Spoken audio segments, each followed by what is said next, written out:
వినాయక చవితి వేడుకలను ప్రశాంత వాతావరణంలో జరుపుకోవాలని కుప్పం అర్బన్ సిఐ శంకరయ్య స్పష్టం చేశారు.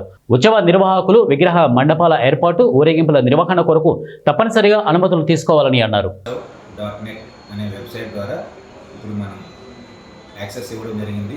పోలీస్ శాఖ ప్రతి ఒక్కరూ పర్మిషన్ కోసం అందులోనే అప్లై చేసుకోవాలి. సో మాకు వచ్చిన అప్లికేషన్ని మేము ఫిజికల్గా ఫీల్డ్ లెవెల్లో వచ్చి ఎంక్వైరీ చేసిన తర్వాత విత్ కండిషన్స్తో పర్మిషన్ ఇవ్వబడుతుంది. ఇచ్చిన పర్మిషన్ కాపీని పెండల్స్ దగ్గర కండిషన్స్తో ఉన్నటువంటి ఆ పర్మిషన్ ఎన్ఓసిని మరియు ఒక క్యూఆర్ కోడ్ కూడా జనరేట్ అవుతుంది. ఆ క్యూఆర్ కోడ్ని కూడా పెండల్స్ దగ్గర డిస్ప్లే చేయాలి. అక్కడికి డ్యూటీ నిమిత్తం వచ్చినటువంటి పోలీస్ అధికారి దాన్ని క్యూఆర్ కోడ్ని స్కాన్ చేస్తారు. ఎన్నిసార్లు స్కాన్ చేస్తే అన్నిసార్లు డ్యూటీ చేసినట్లు. సో మాకు ఒక కౌంట్ ఉంటుంది కాబట్టి ప్రతి ఒక్కరూ వినాయక మండపాలకు సంబంధించిన కమిటీ వాళ్ళని రిక్వెస్ట్ చేయడం ఏంటంటే మీకు ఇచ్చినటువంటి ఎన్ఓసిని మరియు క్యూఆర్ కోడ్ని పంటల దగ్గర లామినేషన్ చేసి తగిలించగలరని రిక్వెస్ట్ చేస్తున్నాము.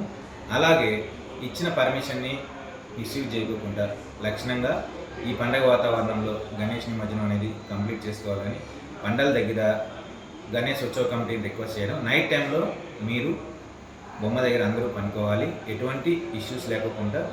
అలాగే రాబోయే కాలంలో ఎన్విరాన్మెంట్ కూడా చేంజ్